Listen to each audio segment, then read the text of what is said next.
So the first thing we have to do is we have to set up OpenPGP or Enigmail to have our keys in it. It needs to, we need to generate our keys. Remember when I showed you in the very first video that we need key pairs. We need a private and a public key. One key is for encrypting and one key is for decrypting. Well, we'll click Generate to generate just such a pair. Choose the new key pair option, and then you get to, at the very top, pick which email account you want associated with this public-private key pair. And then always check no passphrase. There's no need for passphrase, because if your local system is compromised, you're in trouble. Your key size, you can click Advanced and choose a different key size. You can choose this 4096. It's kind of more than is necessary. Like scientifically, they've proven that's more than what's necessary. But you never know what exploits there might be for keys. So go ahead and choose 4096. Why not? And then you can click Generate Key. In 5 years, this is a nice feature. Your key will expire and you'll have to regenerate keys. You're eventually going to lose your key. And if you do lose your key, the idea that your whole lifetime of chats becomes exposed to entities, that's kind of creepy, you know? Or even like 100 million years from now. Anyway, key generation is completed. It says for me. So generate a certificate. And the certificate you can put anywhere. I'm so lazy. I don't expect to ever use those.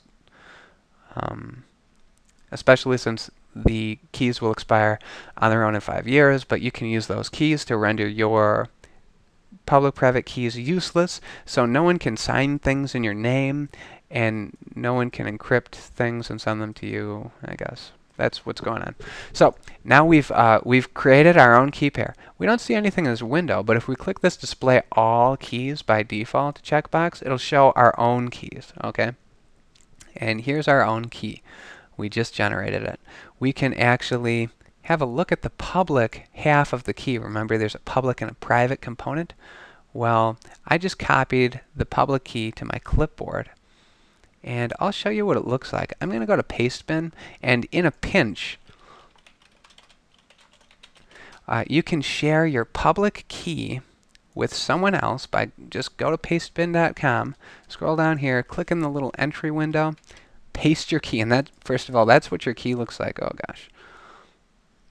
That is what your key looks like. Begin new public key, and it's just this mess of encryption. That is great.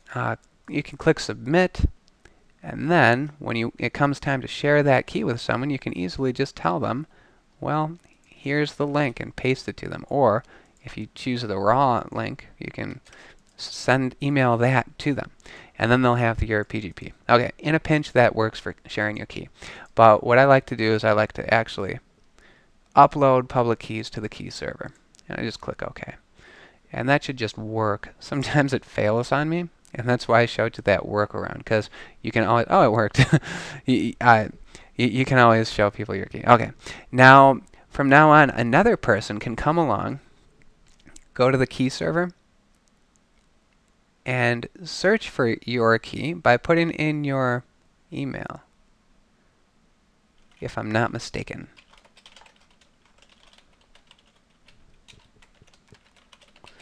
And that should kind of gather the key that we just uploaded.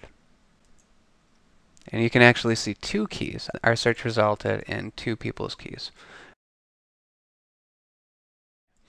So now we've generated our public-private key. Perfect. Now we're ready to test a message. Let's go ahead and send a message to ourselves. We're going to write a mail, and it's going to go to encrypt.your.mail.com, and then I'm going to put in my subject bar, the subject is never encrypted. Okay, PGP can't encrypt the subject, okay? It's only going to encrypt the body. This will be encrypted.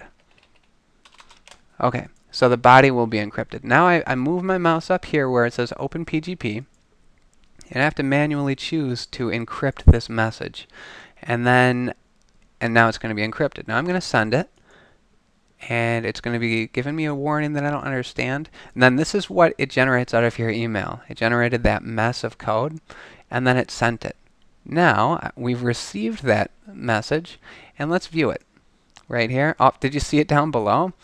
Well, it just decrypted this. You kind of didn't see it. It moved too quickly for us to really look at, but it decrypted it.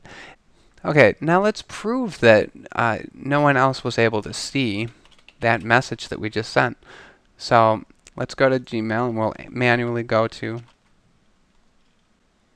and finally it will show us our inbox, and here it is. You see the subject is never encrypted, and we can go ahead and click that and look at the email, and we see that the subject wasn't encrypted, and when we try and look at the body, this is all we see.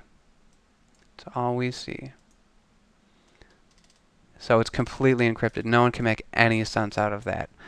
So we've just proven that we can encrypt our emails with Thunderbird now. Congratulations. Tell your friends and use this technology. It's really good and really important to a lot of business people who don't want hackers to read their emails. But there's just one last thing that I have to go over. You need to work on sharing your keys. And I told you how to upload your keys, so it's on this big fancy cloud. And I kind of showed you how to search that cloud to download keys, but let's also go into key management again. And let's right click here, and remember we copied our public key to our clipboard. Well, if we go to paste bin and we download someone else's key, then we would go to edit and we would import keys from clipboard. And choose import. I'm sorry. Let me just copy the public key again, and then I'll go to edit, import keys from clipboard, choose import, and then you will be prompted with this. And it should say changed. If it's a new key, it'll say one changed, and all that stuff. But right now, I just tried to add a key that already existed in my repository, so nothing was really changed. There you go. That concludes the tutorial.